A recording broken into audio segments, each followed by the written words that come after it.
బాగున్నావా? బ్రహ్మాండంగా ఉండ. మీ ఊరు పేరు? మా ఊరు పేరు గొట్టిపడియ. వెలుగొండ ముంపు ప్రాంతాల్లో కొన్ని గ్రామాలు ఉన్నాయి వెలుగొండ క్రింద. ఉంది. అందులో మీ గొట్టిపడియ గ్రామం ఒకటి. వెలుగొండ అనేది స్టార్ట్ చేసి సుమారుగా ఎన్ని సంవత్సరాలు అవుతుంది? 2004 నుంచి 6 నుంచి 6లో మాకు డబ్బులు వచ్చినాయి. 6 నుంచి 26 వస్తుంది. 20 ఏళ్లలో రాజశేఖర రెడ్డి ఉంటే ఇప్పటికే వెళ్ళిపోయే వాళ్ళము. చంద్రబాబు నాయుడు ఎక్కిన 2014లో అసలు దీనికి ఒక 100 కోట్లు కూడా పెట్టలే ఇప్పటికి. 20 సంవత్సరాలు అయింది స్టార్ట్ చేసి. 20 సంవత్సరాలు. చంద్రబాబు నాయుడు గారు శిలాపలకం వేశారు. తర్వాత రాజశేఖర రెడ్డి గారు వచ్చారు. రాజశేఖర రెడ్డి గారు వచ్చిన తర్వాత కొన్ని పనులు కాలువలు కానీ ఆయన వచ్చిన తర్వాత కొన్ని పనులు చేశారు. తర్వాత జగన్మోహన్ రెడ్డి గారు వచ్చారు, కొంత పూర్తి చేశారు. ఆ 20 సంవత్సరాల నుంచి ఇప్పుడు మీరు ఉంటున్న గ్రామంలో మీ యొక్క ఇబ్బందులు ఏంటి? మీకు ప్యాకేజీ ప్రకటించి పక్క ఊర్లో మార్కాపురం దగ్గరలో ఇస్తామన్నారు కదా, అది ప్రాసెస్ ఎంతవరకు వచ్చింది? మీరు ప్రస్తుతం మీ ఊర్లో ఉంటున్న సమస్యల గురించి చెప్పండి. మా ఊరు గురించి సమస్యలు ఏముంటాయన్న, టవర్ లేదు, స్కూల్ పిల్లలు చదువుకోవడానికి ఇబ్బందిగా ఉంది, కరెంటు ఒక రోజు పోయిందంటే 3 రోజులు రావడం లేదు, ఎలుగుబంట్లు ఉన్నాయి, పులులు ఉన్నాయి, చాలా ఇబ్బంది. ఎలుగుబంట్లు 2-3 కరిసినాయి. వాళ్ళు మార్కాపురం తీసేపెట్టారు, మళ్ళీ తిరిగి వచ్చేటప్పుడు 1-2 లక్షలు ఖర్చు అవుతుంది. దాని గురించి వదిలేయి, ఈ ప్రాజెక్టు చేయాలి ఏ ముఖ్యమంత్రి అయినా కానీ. చంద్రబాబు నాయుడు వచ్చేసి వచ్చిన 2014లో వచ్చి 325 కోట్లు వదిలిండు, అయ్యి వాళ్ళ కరెంటు బిల్లులో సరిపోయినాయి. ఈయన జగన్మోహన్ రెడ్డి వచ్చి 1000 కోట్లు వదిలిండు, అవి ఏదో ఆ ప్రాజెక్ట్ టన్నల్ పూర్తయినాయి అంటుండ్రు, మాకైతే ఏమో తెలియలేదు. మా ప్రాజెక్టు గురించి మా అరండార్ ప్యాకేజ్ అయితే ఆపిండు ఆయన. ఈయన మళ్ళీ వచ్చి ఇస్తా అన్నాడు జగన్మోహన్ రెడ్డి. అయిపోయినాడు, చంద్రబాబు నాయుడు ఎక్కిండు, మళ్ళీ ఏదో 300 అంటుండే. ఆయన ఏ బిల్లుగా వాడుకుంటాడో మాకైతే తెలియదు, మమ్మల్ని నట్లెట్లో ముంచినట్టే. అది జరిగింది. మీరు ఇప్పుడు ప్రస్తుతం ఉన్న కూటమి ప్రభుత్వానికి ఏం చెప్పదలుచుకుంటున్నారు? మీ ప్రాజెక్టు చెప్పదలుచుకునే అమ్మఒడి వేయాలా, ముఖ్యంగా రైతు భరోసా వేయాలా, 45 ఏళ్ళలోకి అయ్యేయాలా, నష్టపరిహారం వచ్చేసి మా ఊర్లో కింది పిల్లలకి వెళ్ళి పొలానికి పంటలు పండకపోతే నష్టపరిహారం వస్తుంది, మాకు రాదు అది. అట్టాటి ఇవ్వాలా.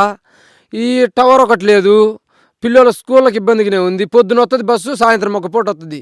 2000 ఓటింగ్ ఉన్న ఊరికి పొద్దున సాయంత్రం వస్తే సరిపోద్దన్న బస్సు 3 పూటలు 4 పూటలు రావాలా.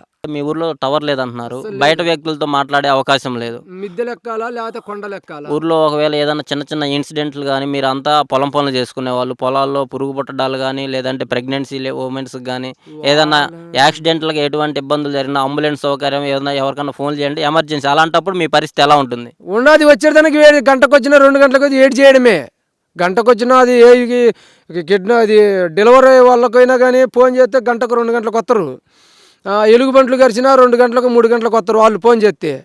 ఆ టవర్ సరిగా మాకు వినపట్టం లేదా అంటారు వాళ్ళు. ఈ టవర్ లేక గంటకు 2 గంటలకు వచ్చినప్పుడు దాంట్లో పోవడమా, లేదా సొంతంగా 1000 రూపాయలు 2000 బాడిగిచ్చి తీసుకోవడమా.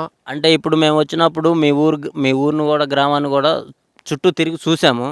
అంటే ఒక్కటి సరైన ఇల్లు లేదు, నిర్మించుకోవాలా, ఒక్క సిమెంట్ రోడ్డు లేదు. ఇప్పుడు బయట పల్లెలు కానీ ఎక్కడ పెట్టినా సిమెంట్ రోడ్లు, గవర్నమెంట్ బిల్డింగ్స్ అన్ని, సెక్రటేరియట్ కానీ స్కూల్స్ కానీ నెంబర్ 1గా అన్ని ఊర్లలో కట్టున్నారు. మీ ఊర్లలో సరైన మినిమం సౌకర్యాలు అనేవి లేవు. అంటే ఇప్పుడు మనకు పాడేరు, అరకు అటు సైడు కొంతమంది గిరిజనులు అడవుల్లో ఎలా నివసిస్తుంటారో అలాంటి పొజిషన్ ఎక్కడుంది? ఈ పరిస్థితుల గురించి మీరు గవర్నమెంట్కి ఏమైనా తెలియజేశారు? కలెక్టర్ గారు అప్పుడప్పుడు వస్తుంటారు కదా వెలుగొండ నిర్వాసితులు. పోలో భాస్కర్ వచ్చిండు జగన్మోహన్ రెడ్డి ప్రభుత్వంలో. నాకు తప్పక ఎవరికి ఇస్తారు మీరు అర్జీలు ఇస్తుంటే, నాకు తప్పక ఎవరికి ఇస్తారని తీసుకోవడమే కొండవతలు బారేసిపోయింది ఆయన.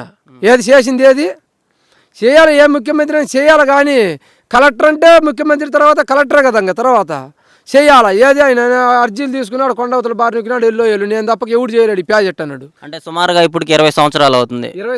20 సంవత్సరాలు అంటే మీ పిల్లలు కూడా సుమారుగా ఒక 20 సంవత్సరాలు చదువుకునే పిల్లలు ఒక మినిమం బయట స్కూళ్ళల్లో చదువుకునే పొజిషన్కి వచ్చారు. కానీ మీ ఊరు పరిస్థితులు చూస్తుంటే ఇంకా అప్పటికే పురాణ ఖాతంలో ఎలా ఉంటాయో అలానే ఉన్నాయి. ఒక్కళ్ళు పక్కా గృహం లేదు, ఒక్క సిమెంట్ రోడ్ లేదు, దారుణమైన పరిస్థితులు ఊర్లలో ఉన్నాయి. దీని గురించి మీరు గట్టిగా పోరాడి ఏదైనా గవర్నమెంట్కి వినతులు ఇవ్వటం అలాంటివి ఏమైనా చేశారా? ఏమి ఇచ్చి మదిరగిచ్చినమన్నా, మదిరగిచ్చిన అర్జీలు కలెక్టర్ 2 సార్లు వచ్చిండు ఊరికి. ఏంటికి వస్తే లాభం ఏముంది, వచ్చిన చుట్టం చేమతో వస్తాడు మళ్ళీ వెళ్ళిపోతాడు. ఏమి ప్రయోజనం ఏం లేదు. గవర్నమెంట్ పట్టుకుంటే తొందరగానే అయిద్ది, వాళ్ళు చేయదలచకలేదు. ఇప్పుడు మీరు ఈ వెలుగొండ ప్రాజెక్టు వల్ల కనీసం మీరు ఎన్ని ఎకరాలు ఉంది మీకు? నాకు 5 ఎకరాలు ఉంది. 5 ఎకరాల్లో ఇప్పుడు ఒకసారి అటు చూపించండి. పొగాకు కానీ మిర్చి పండిస్తున్నారు, పొగాకు పండిస్తున్నారు, పంటలన్నీ పండిస్తున్నారు. పండిస్తుండే పంటలన్నీ పండిస్తున్నారు. మీరు కేవలం ఈ ప్రాజెక్టు వల్ల 10 ఎకరాలు ఉన్నా 5 ఎకరాలు ఉన్నా సరే ఈ భూములన్నీ కోల్పోయి వేరే గ్రామంలో మార్కపూర్లో టౌన్లో ఇస్తే మీరు అక్కడ ఎలా బతుకుతారు? ఆ ప్యాకేజ్ 15 లక్షలు 20 లక్షలు ఇస్తారు. ఆ 20 లక్షలతో మీరు బయట ఏదో పనులు చేసుకోవడం తప్ప ఇలా మీ సొంతంగా పొలం వేసుకొని పంటలు చేసుకొని బతికే పొజిషన్ అనేది ఉండదు. ఉంటుందన్నా, ఎందుకు ఉండదు? మాకు ముందర R&R ప్యాకేజ్ ఇవ్వమని బ్రహ్మాండ బతుకుతాం. పోయి రోజు 7,000 రూపాయలు బేల్దారి పనిపోతాము. మిద్దెలు కట్టుకుంటాము 15, 20, 25 లక్షలు ఇవ్వమను R&R ప్యాకేజీ. ఇప్పుడు ఆ పోలవరం కింద ఇస్తుండ్రు కదా, మాకు కానీ ఇస్తే నట్టం ఏమైందంటూ ఒక గ్యాస్ బేలితే ఒక్క మనిషి గ్యాస్ పెట్టి చచ్చిపోయింది. గ్యాస్ బేలి అక్కడ ఎన్నో లీక్ వచ్చి ఆయన కోటి ఇంగలేదు మీద దొడ్డి ఇండ్లు పొలము అన్నీ మొత్తం వదిలేసినా కానీ మాకు ఇవ్వలేరు ఆ ₹1,00,00,000. 3 జిల్లాల ప్రజలకు నీరు అందించడం, సాగునీరు అందించడం కోసం కర్నూలు, కడప, నెల్లూరు, మా ప్రకాశము 3 జిల్లాలకు నీళ్ళు ఇచ్చినాం కదా. మాకేమి ₹1,00,00,000 ఇస్తే ఒక కుటుంబానికి నట్టం ఏమైందంటూ మొత్తం ఒక దొడ్డి పోయిందా, ఒక దిబ్బ పోయిందా, గొడ్లు వాడు కట్టేసుకోవడానికి పాక లేదా, సంసారం చేయడానికి ఇండ్లు లేదా, ఏం లేదు కదా. ₹1,00,00,000 ఇస్తే నట్టం ఏమైందంట గవర్నమెంట్కు. అధికారులు ఏమంటున్నారు? అసలు ఇస్తుండ్రా ఈ 10 లక్షలు 12 లక్షలు. చంద్రబాబు నాయుడు 6 లక్షలు అన్నాడు, జగన్మోహన్ రెడ్డి వచ్చేసి 12 లక్షలు అన్నాడు. ఇంకా 6 లేదు 4 లేదు. ఇప్పుడు కూటమి ప్రభుత్వం వచ్చింది, ఇక్కడ టీడీపీ ఎమ్మెల్యే, రాష్ట్రంలో టీడీపీ గవర్నమెంట్ ఉంది. వీళ్ళు ఈ 5 సంవత్సరాల్లో మీకు R&R ప్యాకేజ్ ఇచ్చి ఈ 5 సంవత్సరాల కాలంలో మీ ప్రాజెక్ట్ పూర్తి చేసి మిమ్మల్ని ఏమన్నా బయట పంపించే అవకాశాలు ఉన్నాయంటారా?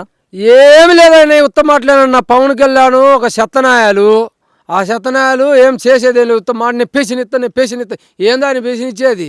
ప్యాకేజ్ నాకు రాలేదని ఆయన బాధ అయింది అంతే. ప్యాకేజ్ కోసం చూసుకుంటాడు అంతే. మా ప్యాకేజీలు కూడా వాళ్ళే ముఖ్యమంత్రి పవన్ కళ్యాణ్ R&R ప్యాకేజీ. అది బీజేపీ కలిసింది, పవన్ కళ్యాణ్ కలిశాడు, చంద్రబాబు నాయుడు కలిశారు, ముగ్గురు కలిశారు కదా. ఏమి లాభం లేదన్న, కలిస్తే లాభం ఏముంది? కలిసేది కాదు కావాల్సింది. ఒక్కలైనా ఒకసారి పెట్టి మిరగాయలు కోస్తుండ్రు. 10 మంది వస్తే ఒకసారి కూడా కోయలే ఏంటి కొళ్ళు ఆశాంతి అయింది అనమాట. కూటమి గవర్నమెంట్ వచ్చిన తర్వాత కూటమి గవర్నమెంట్ ఇచ్చిన హామీలపై వాళ్ళ హామీ ఒక్కటి చేయలేదన్నా. ఎవరికి తెలియదు, నాకే కాదు ఎవరికైనా సన్న పిల్లోని అడిగినా తెలుసు. అమ్మఒడి వేసిండా పిల్లోడికి తెలుసు అమ్మఒడి వేయలేదని. రైతు భరోసా రైతులకు మాకు తెలుసు రైతుల భరోసా వేయలేదని. అప్పుడు తిట్టకూడదు కానీ చంద్రబాబు నాయుడిని ఆ రుణమాఫీ అన్నాడా 3 సార్లు వేసినా 2 సార్లు ఎగ్గొట్టిండు. ఈ దేశంలో ఈ ఎరినా కొడుకులు వీళ్ళంతా పెజలు ఓట్లు మళ్ళీ ఎట్టేసినారు. అసలు బంగారు మాల పథకాలు ఇచ్చినోడు పోగొట్టుకొని ఎరినాయలకి వేసినాడు, వాడు ఎరిలేపుతుండే దేశాన్ని. ఈ 10 నెలల కూటమి గవర్నమెంట్పై మీ ఊరు గ్రామ ప్రజలు కానీ ఏమనుకుంటున్నారు? ఏం దండగనుకుంటారు మొత్తం.